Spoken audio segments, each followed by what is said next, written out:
ஓம் ஸ்ரீ குருபியோ நமக. ஓம் ஸ்ரீ மகாபெரியவா சரணம். ஆகஸ்ட் 16 நாளைய தினம் ஆடி மாதத்தோட கடை வெள்ளி, வரலட்சுமி விரதம்.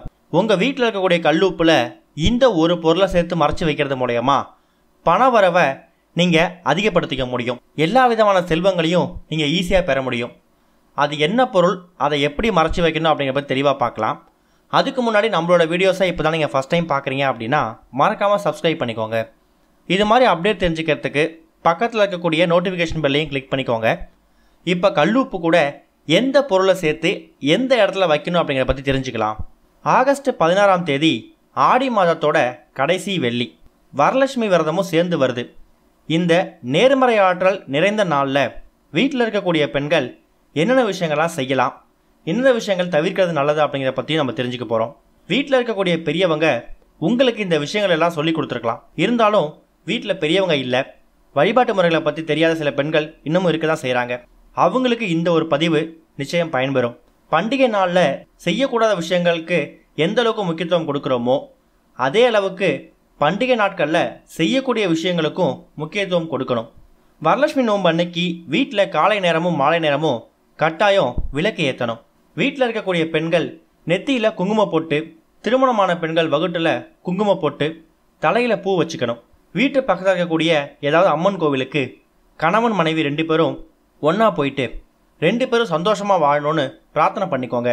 அம்பாள் கோவிலில் கொடுக்கக்கூடிய பிரசாதத்தை கோவிலில் அமர்ந்தபடி கணவன் மனைவியோட நெத்திலையும் திருமங்கலத்திலையும் வைக்கிறது ரொம்ப ரொம்ப விசேஷம். உங்கள் வீட்டில் இந்த வரலட்சுமி வழிபாடு செய்யலை அப்படின்னு சொன்னாலும் கூட இந்த வழிபாட்டை மட்டுமாவது நீங்கள் கோயிலுக்கு போய்ட்டு செய்யலாம். சில பேர் கலசம் வச்சு வழிபடுவாங்க. கலசம் வச்சு வழிபடக்கூடியவங்க அம்மனை வீட்டுக்கு அழைச்சி வரலட்சுமி நோன்பு இருந்து வீட்டுக்கு 5 சுமங்கலி பெண்களை கூப்பிட்டு அவங்களுக்கு ரவிக்கை துணி, தாலிச்சரடு, மஞ்சள் குங்குமம், பூ பொட்டு இதெல்லாம் கொடுப்பாங்க. வரலட்சுமி நோன்பு எடுக்காதவங்க இல்லை மகாலட்சுமி தாயாரோட ஃபோட்டோ மட்டும் வச்சு வழிபடக்கூடியவங்க உங்களால் முடிஞ்ச மங்கள பொருட்களை வாங்கி ஏதாவது ஒரு பெண்ணுக்கு தானமாக கொடுக்கலாம். இல்லை நான் கலசம் வச்சு மட்டும்தான் வழிபட மாட்டேன், ஆனால் சுமங்கலி பெண்களை வீட்டுக்கு கூப்பிட்டு அவங்களுக்கு நான் பிரசாதம் கொடுப்பேன் அப்படின்னா தாராளமாக செய்யலாம். மஞ்சள் குங்குமம், வெற்றிலை பாக்கு, வாழைப்பழம், கண்ணாடி வளையல், இப்படி ஏதாவது ஒரு பொருள் முடிஞ்சால் எல்லா பொருளையும் கூட வாங்கி கொடுக்கலாம். இது வீட்டில் சுபகாரிய தடைகளை நீக்கும். உங்கள் வீட்டில் வரலட்சுமி வழிபாடு செய்ய பழக்கமே இல்லைனாலும் சரி, பூஜை அறையில் விளக்கேற்றிட்டு மகாலட்சுமிக்கு ஏதாவது ஒரு நைவேத்தியம் செஞ்சு கற்பூர ஆரத்தி காண்பிக்கணும். செய்யக்கூடிய சில விஷயங்கள் இருக்குது. அன்றைய தினம் கண்டிப்பாக நீங்கள் வீட்டை கழுவுறதோ தண்ணி போட்டு துடைக்கிறதோ கூடாது. இது எதுவாக இருந்தாலும் நீங்கள் முதல் நாளே பார்த்துக்கணும். வரலட்சுமி விரதம் முடிஞ்சிருச்சு, நோன்பு எடுத்து முடிச்சிட்டோம் அப்படிங்கிறதுக்காக அன்றைய தினம் நீங்கள் அசைவம் சாப்பிட்றத தவிர்க்கணும். அதே மாதிரி கூடுமான அளவுக்கு அன்றைய தினம் கடன் வாங்கிறதோ கடன் கொடுக்கறதோ தவிர்க்கிறது நல்லது. கடன் கொடுக்கறது கொடுக்காது உங்கள் விருப்பம். ஆனால் எக்காரணத்தை கொண்டும் வரலட்சுமி விரதம் ஆடி வெள்ளி கடை வெள்ளி அன்னைக்கு தலையே போனாலும் கடன் வாங்கிடாதீங்க. அடுத்ததாக மருந்து மாத்திரை சில சம்மந்தப்பட்ட பொருட்களை வாங்கிறதையும் தவிர்க்கிறது நல்லது. ரொம்ப முடியல வாங்கி தான் ஆகணும், வேறு வழி இல்லை. வீட்டில் அம்மா அப்பா ஹார்ட் பேஷண்ட், சுகர் பேஷண்ட் அப்படிங்கிறவங்க அவங்க தவிர்க்க முடியாத வாங்கி தான் ஆகணும். மற்றபடி காய்ச்சலுக்கோ இருமலுக்கோ லேசான தலைவலிக்கோ தொட்டதுக்கெல்லாம் போய் மருந்து மாத்திரை வாங்குறத நாளைய தினம் தவிர்க்கிறது கொஞ்சம் நல்லது. இது எல்லாமே ஆடி வெள்ளி கடை வெள்ளி வரலட்சுமி விரதம் அன்னைக்கு செய்யக்கூடாத விஷயங்கள். இது போக இப்போ நாம் சொல்லக்கூடிய இந்த ஒரு பரிகாரத்தை நீங்கள் உங்கள் வீட்டோட பூஜை அறையில் செஞ்சுட்டு அந்த கல்லுப்பை அப்படியே நாம் சொல்லக்கூடிய இந்த இடத்துல போய் வச்சுடுங்க. கல்லுப்பில் இந்த ஒரே ஒரு பொருளை நீங்கள் மறைச்சி வைக்க போகிறீங்க. ஒரு பொருள் அப்படிங்கிறத தாண்டி மகாலட்சுமிக்கு ரொம்ப ரொம்ப உகந்த மகாலட்சுமி வாசம் செய்யக்கூடிய பொருள். அது என்ன பொருள் அப்படின்னா வசம்பு. அது கூட ஒரு ரூபாய் நாணயம் ஒன்று வைக்க போகிறீங்க. மகாலட்சுமி வாசம் செய்யக்கூடிய பொருட்கள்னு நிறைய விஷயங்கள் இருக்குது. வாசனை மிகுந்த பொருட்கள் ஏலக்காய், பச்சை கற்பூரம், கிராம்பு, ஜாதிக்காய், இப்போ நம்ம பதிவில் பார்க்கக்கூடிய வசம்பும் அப்படி தான். இந்த பொருட்கள் எல்லாத்துலேயும் மகாலட்சுமி தாயார் வாசம் செய்கிறாங்க. அதே மாதிரி கல்லுப்பை பற்றி நம்ம சொல்லி தெரிய தேவையில்லை. மகாலட்சுமியோட பரிபூர்ணமான ஒரு முக்கியமான இடமே அந்த ஒரு கல்லுப்பு தான்.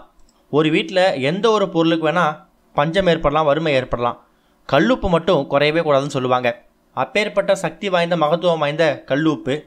அதுக்கப்புறமா சில்லறை நாணயங்கள், நாணயங்கள்னு கிடையாது, ரூபாய் நோட்டுகள், பணம், இது எல்லாத்துலேயுமே மகாலட்சுமியோட வாசம் இருக்குது. அப்பேற்பட்ட சக்தி வாய்ந்த மகாலட்சுமி குடிகொண்டிருக்கக்கூடிய சில்லறை நாணயம் ஒன்று எடுத்துக்கோங்க. 1 ரூபாயோ 5 ரூபாயோ அது உங்கள் விருப்பம். மகாலட்சுமி தாயாருக்கு பூஜை பண்ணிவிட்டு வீட்டில் விளக்கேற்றி வச்சு நைவேத்தியெல்லாம் படைச்சிட்டு சின்னதாக ஒரு தட்டில் முதல்ல கல்லுப்பை பரப்பி வச்சுடுங்க. அதுக்கப்புறமா ஒரு பவுல் ஒன்று எடுத்துக்கோங்க.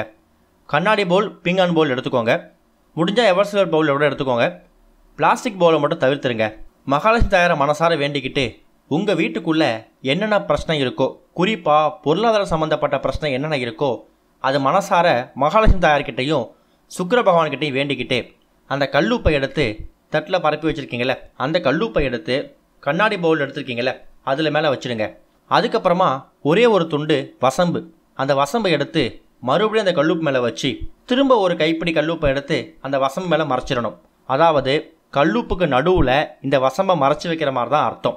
அதுக்கப்புறமா அது மேலே ₹1 நாணயமோ ₹5 நாணயமோ ஏதாவது ஒரு சில்லறை நாணயத்தை அந்த கல்லுப்பு மேலே வச்சுடுங்க. இதை நம்ம என்ன செய்யணும், வரலட்சுமி விரதம் அன்னைக்கு இப்போ நீங்கள் தயார் பண்ணிக்கக்கூடிய இந்த ஒட்டுமொத்த அமைப்பும் உங்கள் வீட்டோட பூஜை அறையில் மகாலட்சுமி தாயாரோட ஃபோட்டோவோ இல்லை வரலட்சுமி விரதம் அன்னைக்கு நீங்கள் கலசம் வச்சு வழிபட்டுங்கன்னா அந்த கலசத்துக்கு முன்னாடியோ இந்த அமைப்பை அப்படியே வச்சுடுங்க. வரலட்சுமி விரதம் நாள் முழுக்க இந்த ஒரு கல்லுப்பும் வசம்பும் அந்த கண்ணாடி பவுலில் அது அப்படியே இருக்கட்டும். வரலட்சுமி விரதம் முடிஞ்சு மறுநாள் சனிக்கிழமை நல்ல நேரமாக பார்த்து ராகு காலம் யமகண்டம் இந்த 2 நேரத்தை தவிர மற்ற நேரங்களில் ஏதாவது நேரத்தை பயன்படுத்தி பூஜை அறையிலேருந்து அந்த கல்லுப்பை எடுத்து உங்கள் வீட்டோட தென்மேற்கு மூலை, இந்த தென்மேற்கு மூலை அப்படிங்கிறத குபேர மூலைன்னு சொல்லுவாங்க, இல்லை கன்னி மூலைன்னு சொல்லுவாங்க. பொதுவாக வீடுகளில் அந்த இடத்துல தான் பீரோ, பணப்பெட்டி, லாக்கர் இது மாதிரி இடங்கள்லாம் வைப்பாங்க. அங்கே என்ன பொருள் வைக்கிறோமோ அது பன்மடங்கு பெருகிட்டே போகணும்னு சொல்லுவாங்க. அதுதான் வீட்டோட தென்மேற்கு மூலை குபேர மூலைன்னு சொல்லுவாங்க. அந்த குபேர மூலையில் என்ன பொருள் இருந்தாலும் சரி, உதாரணத்துக்கு அந்த குபேர மூலையில் பீரோ இருக்கா, அந்த பீரோ மேலே இந்த கல்லுப்பை கொண்டு போய் வச்சுடுங்க. அப்போ அந்த இடத்துல ஒன்றுமே இல்லையா, என்ன செய்யலாம், சின்னதாக ஒரு மணப்பலகை போட்டு அந்த மணப்பலகை மேலே இந்த கல்லுப்பை வச்சுடுங்க. அந்த கல்லுப்பு அப்படிங்கிறது மாதத்துக்கு 1 முறை மட்டும் மாற்றினா போதும். தூசி படிஞ்சு அழுக்காக இருக்குது அப்படின்னா அந்த கல்லுப்பை ஜிங்கில் தண்ணியில் கரைச்சி விட்டுருங்க, இல்லை தண்ணியில் கரைச்சி செடியில் ஊற்றிடுங்க. அந்த வசம்பு அப்படியே இருக்கட்டும். அந்த ₹1 நாணயம் இருக்குல்ல, அதை என்ன பண்ணுங்கள், அடுத்த முறை அம்பாள் கோவிலுக்கு அம்மன் கோவிலுக்கு போகும்போது அதை உண்டியலில் போட்டுட்டு மறுபடியும் ஏதாவது ஒரு நல்ல நாள், அமாவாசைக்கு பிறகு வரக்கூடிய நாட்கள் எல்லாமே வளர்பிறை நாட்கள், அந்த நாட்களில் ஏதாவது ஒரு நாட்களை பயன்படுத்தி மறுபடியும் முடிஞ்சால் ஒரு வெள்ளிக்கிழமை கூட பயன்படுத்திக்கோங்க. வெள்ளிக்கிழமையில் அம்பாளை அம்மனை மனசார வேண்டிக்கிட்டு மறுபடியும் கல்லுப்பையும் வசம்பையும் தயார் செஞ்சு அதில் ₹1 நாணயத்தை வச்சு எங்கே எடுத்தீங்களோ அதே இடத்துல மறுபடியும் அந்த கல்லுப்பு கொண்டு போய் வச்சுடுங்க. அந்த இடத்துல எப்போதுமே கல்லுப்பு, வசம்பு, ₹1 நாணயம் இது குறையாத மாதிரி பார்த்துக்கிட்டே இருங்க. வசம்பு அவ்வளோ சீக்கிரம் வீணாக போகாது. அது வீணாக போகுது, காய்ந்து போகுது, பூச்சி பிடிக்கிற மாதிரி இருக்குது அப்படின்னு நினச்சா மட்டும் அதையும் கால் படாத இடத்துல போட்டுட்டு அடுத்த மாதிரி கல்லுப்பை மாற்றி வைக்கும்போது வசம்பையும் மாற்றிடுங்க. ₹1 நாணயத்தை கோவில் உண்டியலில் போட்டுட்டு, இல்லை நீங்கள் புதுசாக அந்த பொருட்கள் வாங்க போகிறீங்கன்னா கூட நீங்கள் செய்யக்கூடிய செலவில் அந்த ₹1 சேர்த்துக்கலாம். ஏதோ வண்டி வாங்க போகிறீங்க, இல்லை ஏதோ வீட்டுக்கு பொருட்கள் வாங்க போகிறீங்க, மளிகை ஜாமான் வாங்க போகிறீங்கன்னா கூட அந்த ₹1 சேர்த்து போட்டு வீட்டுக்கு தேவையான பொருட்களை வாங்கி வச்சுக்கலாம். ஆடி வெள்ளி, கடை வெள்ளி, ஆடி மாதத்தோட கடைசி நாள் வரலட்சுமி விரதம். அன்றைய தினம் ஏகாதசி திதியும் இருக்குது. அது கூட மூல நட்சத்திரம், சரஸ்வதி தேவிக்கு உகந்த நாள். இப்படி பல அம்சங்கள் பொருந்திய தெய்வீக சக்தி மிக்க நேர்மறை ஆற்றல் மிகுந்த அந்த நாளில் நீங்கள் கல்லுப்பு கூட வசம்பை சேர்த்து வச்சு வீட்டோட தென்மேற்கு மூலையில் வைக்கும்போது உங்களுக்கு பலவிதமான நன்மைகள் இங்கே பெற முடியும். பணவரவு அப்படிங்கிறது தாறுமாறாக இருக்கும். எல்லா விதமான செல்வங்களும் சேர்ந்துக்கிட்டே இருக்கும். ஓம் ஸ்ரீ குருவியோ நமக. ஓம் ஸ்ரீ மகா பெரியவா சரணம்.